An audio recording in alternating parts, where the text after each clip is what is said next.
Bienvenidos a la revisión de la agenda económica de este martes acá en CNN Chile, donde tenemos ajustes en las proyecciones. Esta vez por parte del gobierno, que se sumó al Banco Central y también al Fondo Monetario Internacional, dejando como proyección de crecimiento para este año apenas 1,5%. Y todas las autoridades entonces están alineadas. Pero eso no fue la única proyección que hizo el Ministerio de Hacienda en el informe de Finanzas Públicas ante la Comisión de Hacienda del Senado.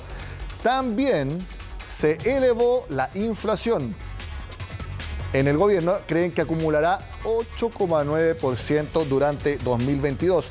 Esto es 2,4 puntos porcentuales sobre la última estimación del gobierno anterior y con el que se basó el presupuesto de este año. Algo muy importante, se estima que la demanda interna, que suma consumo y también la formación bruta de capital fijo, que es la inversión, caería 1%.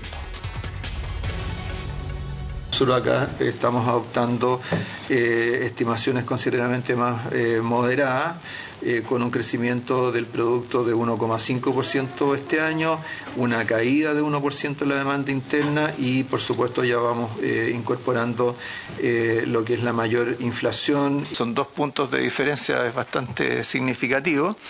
Y especialmente significativa es la diferencia en la demanda interna, porque la demanda interna es un determinante más importante de la recaudación que el PIB, ¿cierto? Por el peso que tiene el IVA en la recaudación. Entonces ahí tenemos una diferencia de 3,5 puntos. Vamos a revisar ahora cifras muy importantes del informe de finanzas públicas que tienen que ver con los déficits y la deuda pública. Fíjense, lo siguiente uno puede leerlo como la promesa fiscal del gobierno de Gabriel Boric, que es bajar el déficit estructural. Recordemos que los ingresos estructurales son los ingresos que tiene siempre el gobierno, también los gastos estructurales. Por eso es muy importante que se tienda a tener superávit. Bueno, cuando los gobiernos gastan más de lo que ingresan, tenemos déficit. Bueno, se estima que este año el déficit estructural será de 3,3%. Y en la segunda línea es lo importante. ¿Cuál es el compromiso fiscal del gobierno de Gabriel Boric?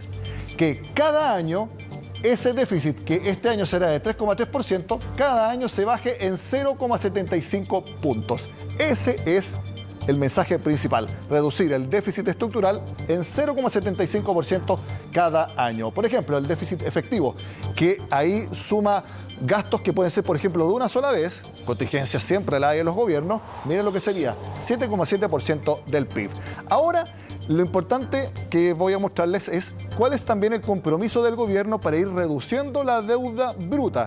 Si se bajan los déficits, es factible ir reduciendo la deuda bruta o por lo menos estabilizarla. ¿Cuáles son las proyecciones de Hacienda? Que este año la deuda bruta llegue a 41,6% del PIB. El próximo año, en 2023.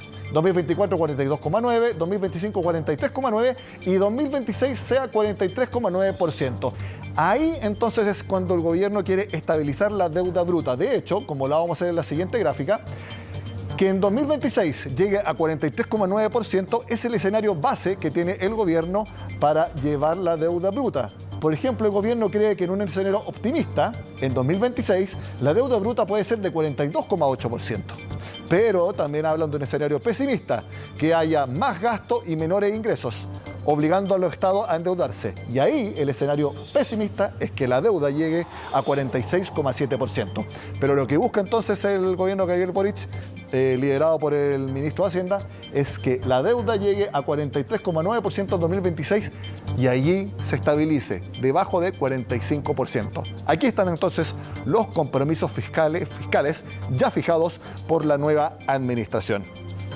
Cambiamos de tema porque esta semana será de alzas de tasas de interés. El jueves será la del Banco Central y la estimación es que se suba la tasa de 7 a 8,5%. Al menos así lo sugirieron los integrantes del Grupo de Política Monetaria. Sin embargo, la decisión de política monetaria más importante será este miércoles. La Fed, la Reserva Federal de Estados Unidos. Todo indica que subirá la tasa de interés en 50 puntos base, llevándola de 0,50 a 1%. Esa decisión es la decisión económica que tiene más efectos en todo el mundo.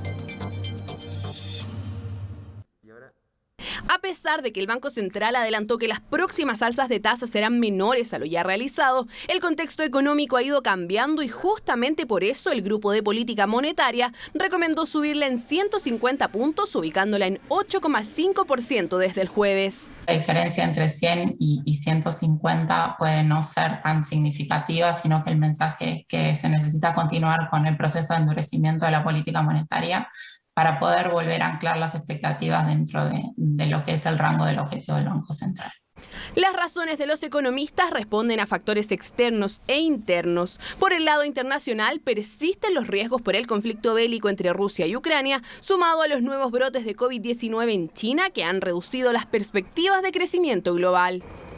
Puede acelerarse el alza de tasa de interés fuera de Chile y un ruido político institucional que puede incrementarse en el transcurso de los próximos meses. El riesgo de que la presión devaluatoria se amplifique no es menor. A nivel local, las presiones inflacionarias persisten y cada vez se desanclan más del rango meta, pese a que la economía comienza a dar señales de desaceleración. Este viernes se conocerá el dato de IPC de abril y hay consenso en que bordeará los 2 dígitos en su medición anualizada. Asimismo, la incertidumbre originada en el proceso constituyente se mantiene. Que todas las proyecciones apuntan a una desaceleración, pero son proyecciones todavía. En el margen tenemos una desaceleración todavía débil, en el fondo, y por tanto a lo mejor eso amerita seguir subiendo y endureciendo la tasa de política monetaria. Creo que los elementos que están detrás de la desaceleración y eventual recesión van mucho más allá de la política monetaria. Yo diría que aunque la tasa de interés no hubiera subido, estos elementos se hubieran dado de todas formas. La tasa de política monetaria está en 7% y las proyecciones del mercado para la reunión de este miércoles y jueves estiman que podría subir 100 puntos base. Un desafío que ha debido enfrentar el central, cuyas acciones para frenar la inflación deben equilibrarse con el desarrollo económico. El IMASEC de marzo mostró crecimiento a 12 meses, sin embargo, el primer trimestre bordea un 0%. Y no basta con simplemente mantener los niveles del año pasado, porque los niveles del año pasado estaban completamente fuera de toda norma y son incompatibles con una estabilización de precios. Más por el lado de la capacidad productiva de largo plazo de la economía, la gran contribución del Banco Central es estabilizar la inflación a mediano plazo. Y en esta lógica, por lo tanto, subir la tasa quizás tenga un beneficio de hacerlo ahora más tempranamente, llegar al límite superior y esperar, en el fondo, que vaya reduciéndose las expectativas de inflación. Pero no solo en Chile se espera que suba la tasa. Este miércoles la Fed, el Banco Central estadounidense, también debería repetir esta acción y de acuerdo a las proyecciones serían 50 puntos base, mitigando así su inflación de 8,5 puntos. Esperamos que se acelere el ritmo de alzas a 50 puntos base en las próximas 3 reuniones. Debería subir un total de 250 puntos base este año, llegando a un nivel considerado neutral a fin de año y después seguir subiendo el próximo año. La tasa actúa con rezago, por lo que el central espera que a fines de este año el IPC baje en torno al 5,6%, cifras optimistas comparadas con las presentadas por el gobierno en su informe de finanzas públicas, que corrigió al alza y prevé que 2022 termine con un 8,9% de inflación. El gobierno hizo un balance de las lluvias de la semana pasada y su impacto en el escenario hídrico de nuestro país. Si bien las lluvias ayudaron, por supuesto que todavía no reducen significativamente el escenario hídrico. ¿Qué es lo que señala el acumulado a abril? Que hay un superávit de 13% en comparación al año pasado. Sin embargo, apenas estamos en un 60% del promedio histórico. La zona complicada va desde Coquimbo hasta el Maule y, por ejemplo, el embalse El Yeso de la región metropolitana tiene un déficit de 90%. El ministro de Obras Públicas entregó algunas medidas que están tomando. De Maule al sur, las lluvias fueron favorables para la agricultura y para la generación hidroeléctrica. Sin embargo, para la zona centro-sur, para Santiago, Coquimbo, Valparaíso, de hecho, es menos agua la que tenemos este año que el año pasado. No podemos confirmarlos en este momento, los racionamientos de agua, pero tampoco podemos descartarlos. Esto nos obliga a tomar algunas medidas inmediatas. La próxima semana estaremos visitando pozos adicionales que están haciendo las empresas sanitarias en Santiago para poder asegurar el aprovisionamiento de agua y haremos el mismo seguimiento en Coquimbo y en Valparaíso, que son las ciudades que hoy día están más expuestas a un posible racionamiento.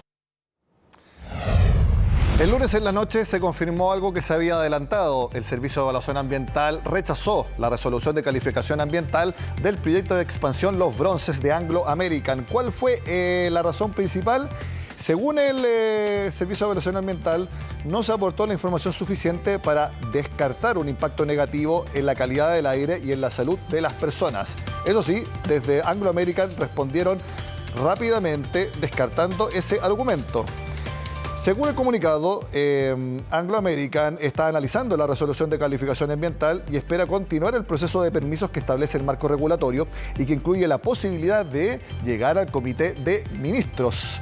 La decisión del Servicio de Evaluación llega luego de un extenso y detallado proceso de evaluación que comenzó hace 3 años y abordó de manera exhaustiva todos los aspectos del proyecto. Aquí entonces Anglo American dice que entregaron toda la información y que seguirán adelante con las instancias que aún quedan para seguir expandiendo los bronces.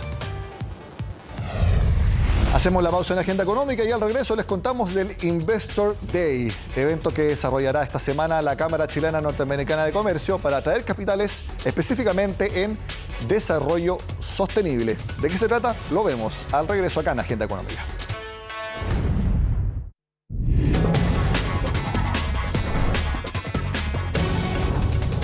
Como foco de inversión sostenible. Ese es el objetivo del Investor Day, evento de 2 días, este miércoles y jueves, organizado por la Cámara Chilena Norteamericana de Comercio, precisamente para que capitales de otros países, por ejemplo de Estados Unidos, vengan a Chile. Conversamos al respecto con el presidente de la AmCham, Sergio Rademacher. Sergio, gracias por estar en Agenda Económica. Muchas gracias por la invitación, Nicolás. Investor Day que se va a desarrollar estos 2 días y yo vi las organizaciones que van a estar y está muy interesante porque está gobierno, sector privado, bancos de inversión, gestores más grandes del mundo, todo eso tendremos estos 2 días. Sí, tenemos una agenda bastante cargada, súper interesante. Quizás para la gente que no nos conoce, bueno, ¿qué es lo que es la Cámara Chilena Norteamericana de Comercio? La Cámara busca promover el intercambio comercial y también de mejores prácticas entre Chile y Estados Unidos. Somos cerca de 450 socios, representamos cerca de $500,000 de empleos y un stock acumulado de inversiones de cerca de $32.000 millones. ¿Y qué es lo que buscamos con esto? Bueno, por un lado, promover el ecosistema de innovación. Creemos que en Chile hay una tremenda oportunidad para los emprendedores, para las empresas sobre todo que están en etapa de escalamiento. Y bueno, y queremos conectar también con los inversionistas que están en Estados Unidos. Pero todo esto, y probablemente es la parte más interesante, con un enfoque de inversiones sostenibles que hagan la diferencia, que no solamente busquen la rentabilidad, sino que eso sea una consecuencia del propósito que tiene esta compañía. Cuando uno escucha inversión sostenible, inmediatamente lo asocia casi como por acto reflejo con medidas para combatir el cambio climático, para medir la huella de carbono, etcétera. Pero el concepto sostenible va mucho más allá que eso. Es verdad, hay un concepto que se llama ESG, ESG por sus siglas en inglés, que significa, bueno, cómo las compañías, y en este caso los inversionistas o las inversiones, tienen estos 3 criterios. Primero, de medio ambiente, cómo yo estoy contribuyendo a la reducción o mitigando el impacto del cambio climático, la huella de carbono, el uso o el reciclaje, el manejo de desperdicios, el agua, que en Chile es algo muy importante. Entonces tenemos medio ambiente. Luego tenemos el impacto social, cómo uno realmente a través de su actividad diaria impacta positivamente la vida de las personas, cómo ayudamos a tener una sociedad más diversa, más inclusiva, que generamos más oportunidades para todos. Y por último está la parte de gobierno, que es muy importante, de cómo las organizaciones tienen un gobierno en el cual la verdad promueven igualdad, promueven igualdad también de oportunidades, valga la redundancia, tener directorios también que sean paritarios, que sean más inclusivos, la verdad que es la parte interna de las organizaciones. ¿Cuál es el diagnóstico que ustedes en la AmCham hacen respecto a esas métricas de nuestro país? Precisamente porque para atraer inversionistas tienen que primero decir cuál es el estado de las artes en Chile. Sí, yo creo que en Chile tenemos todavía un camino por andar y en ese sentido Estados Unidos sin duda ha tenido un liderazgo. No basta solamente con las inversiones, tienen que ser inversiones con propósito. Y justamente por esto hicimos este evento que es el 4 y 5, en el cual el primer día vamos a estar hablando de, bueno, cómo es el ecosistema local, cómo están las compañías, las oportunidades que tenemos. Y en el segundo día, justamente ahí traemos inversionistas para que ellos también puedan conocer los emprendimientos. Y todo esto para que tengan acceso a capital, para que puedan desarrollarse. Es algo sin duda que hay que seguir promoviendo en Chile. Hay cosas positivas, por ejemplo, el próximo año cómo las empresas que están trazadas en bolsa en Chile van a tener que empezar a reportar estos criterios, pero todavía estamos un poquito más atrás. Uno de los participantes de este evento es BlackRock, el mayor gestor de fondos del mundo. Y yo recuerdo hace 5 años, en un congreso en Dinamarca que tiene que ver con el cambio climático, yo escuché al vicepresidente de BlackRock, lo hemos entrevistado acá en CNN Chile al respecto, de que las inversiones sostenibles con parámetros ESG ya no es solamente algo deseable, sino que es un desde, porque los clientes del futuro, nuestros clientes del futuro, van a querer tomar ese tipo de inversiones y tenemos que anticiparnos a eso. Yo creo que es cierto lo que él dice, ahora sumaría que también es lo moral y éticamente correcto. Claro. Es bueno obviamente para el negocio, las personas esto lo dijo buscando. hace 5 años. Sí, hoy día probablemente es más real que nunca eso, pero es importante la verdad. Tenemos que desarrollar inversiones sostenibles que ayuden a largo plazo de los países. Ahora, ¿cuál va a ser el foco principal y qué valor agregado se puede ofrecer de Chile respecto a este tipo de inversiones? Porque todos los países compiten por llevar capitales extranjeros. Entonces, ¿qué es lo que ustedes les van a decir a los inversionistas de por qué Chile es un destino mejor que otro? Bueno, yo creo que son varios los motivos. En primer lugar, como hablamos antes, el ecosistema de emprendimiento. Chile tiene una tremenda tradición de emprendimiento. Algunas actividades que se han hecho acá en Chile, por ejemplo, en su momento Startup Chile, la verdad, fue un modelo que fue replicado en muchos países. Después tenemos un tremendo potencial para energías, o sea, para tecnologías distintas, por ejemplo, energías limpias hoy día. Chile tiene un tremendo potencial para desarrollar energías limpias. Hidrógeno verde también es algo que vamos a estar hablando justamente. Sí, van a hacer un panel de hidrógeno verde. Exacto, vamos a hablar de un panel justamente que hidrógeno verde viene de la mano también con justamente energías limpias. Entonces Chile tiene yo diría que un muy buen potencial, además que históricamente Chile ha tenido una institucionalidad muy estable, lo cual también ayuda justamente a atraer a los inversionistas a nuestro país. Ha mencionado las scale-ups. Se definen como empresas nacientes en emprendimiento que tienen 3 años o más con crecimientos muy importantes, 20% o más. ¿Ustedes ven también una masa crítica de scale-ups en nuestro país y que puedan todavía crecer aún más y que valga la pena como un foco para decir, ojo, en Chile las scale-ups están creciendo fuertemente? Es una muy buena pregunta y quiero compartir contigo una cifra. Las scale-ups, o estas, como tú decías, estas compañías que han crecido un 20% más en los últimos 3 años, representan un 1% de las compañías en Chile, un 1%. Sin embargo, en estos últimos 3 años, estas compañías han creado un 40% de los nuevos empleos, cerca de 700.000. Y ahora tú dices, bueno, pero quizás es una definición un poquito etérea, pero quiero compartir contigo 3 nombres de scale-ups que probablemente la gente que nos está viendo va a conocer. Número 1, Cornershop, que fue adquirido por Uber. Número 2, Betterfly. Y número 3, Notco. Estas 3 compañías que eran scale-ups crecieron tanto que hoy día, bueno, son de los 3 unicornios que tenemos en Chile y de los 40 que tenemos hoy día en Latinoamérica. Dicho sea de paso, estas 3 compañías son socios de la Cámara. Ese porcentaje que tú mencionabas de generación de empleo, ¿es porque allí está precisamente la masa de generación de empleo o porque están siendo muy atractivas para atraer personas que quieran ir a trabajar a esas empresas? Yo creo que son las dos cosas. Por un lado, cuando uno está obviamente con un crecimiento acelerado, necesitas incorporar más y más capital. Pero por otro lado también, cuando uno mira estas compañías, son compañías en general con propósito, las cuales adhieren de manera bastante importante a los principios de ESG. Por ejemplo, tenemos en el caso de Betterfly, que es el primer unicornio que está certificado en empresas B. Claro. Y de nuevo, cuando tenemos compañías con propósito, sobre todo que quieren generar un impacto positivo, más allá del económico, sin duda que eso atrae al mejor talento. Empresas B, que yo creo que ya es una definición como las energías renovables no convencionales, que ya de no convencional no tienen nada. Entonces ya casi que las empresas cuando nacen, prácticamente es una obligación ser empresa B en cuanto a los objetivos, en cuanto a los valores. Esa era una certificación que obviamente cuando partió era muy necesaria porque marcaba diferencias con otras empresas, pero ahora prácticamente todas las empresas que nacen es casi un desde que sean empresas B en cuanto a sus objetivos. Sin duda que sí. Lo que, como decías tú, antiguamente era como, digamos, un deseable, hoy día es algo completamente necesario. Tenemos que ser capaces de desarrollar inversiones que tienen esta mirada a largo plazo, en el cual el impacto es positivo. Y, por ejemplo, como decías tú, las empresas B hacen una muy buena manera de movilizar, de certificarse y también, obviamente, de poder declarar su compromiso. Tema muy importante, y también hay, quizás cambiando un poquito de tema hacia lo que es el medio ambiente, es importante hacer declaraciones justamente de lo que uno quiere lograr para que después, obviamente, ser accountable del progreso que uno está haciendo. Por eso también tan importante, y como comentaba antes, que tengamos ahora, a contar del próximo año, que las empresas tengan que declarar justamente su reporte de medio ambiente y sus compromisos. Sergio, se nos está acabando el tiempo, pero te quiero preguntar, ¿cómo va a ser también la discusión en cuanto a las potencialidades que tiene nuestro país, pero también el momento? Convención Constitucional, nuevo gobierno, que obviamente entran a la discusión de los inversionistas de dónde llevar sus capitales.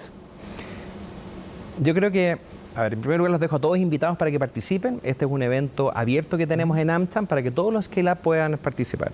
Y en segundo lugar, creo que están pasando muchas cosas hoy día en el mundo, no solamente eso, tenemos situaciones también globales, pero Chile históricamente ha sido un país en el cual la fortaleza de su institucionalidad, la manera en la cual hemos ido adaptando gradualmente los cambios, la verdad ha hecho una diferencia. Y también quiero transmitir que desde AmCham, la verdad, creemos que la sociedad tiene que seguir avanzando, la economía tiene que seguir avanzando, las compañías tienen que avanzar.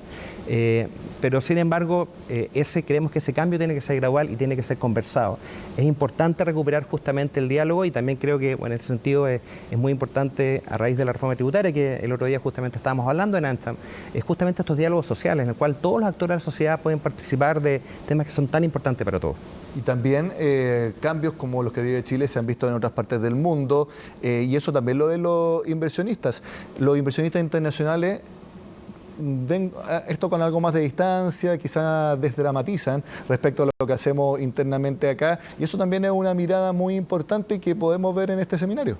Sin duda sí, la mirada a largo plazo justamente creo que es importante y yo creo que los inversionistas que participan de AmCham y también Investor Day tienen esta mirada a largo plazo en el país. No es un capital golondrina, sino sinceramente son apuestas a largo plazo en nuestro país. Sergio Rademacher, presidente de AmCham Chile, gracias por estar en Agenda Económica. Muchas gracias a ti. Bueno amigos, llegamos al final de la Agenda Económica de este martes. Yo les cuento que vamos a hacer un especial de Agenda Económica precisamente con este Investors Days organizado por la Cámara Chilena Norteamericana de Comercio. Vamos a ver todos los temas que hemos desarrollado acá, con una nota, con entrevistados, para que también estén atentos a la programación de CNN Chile. Sigan acá con nosotros.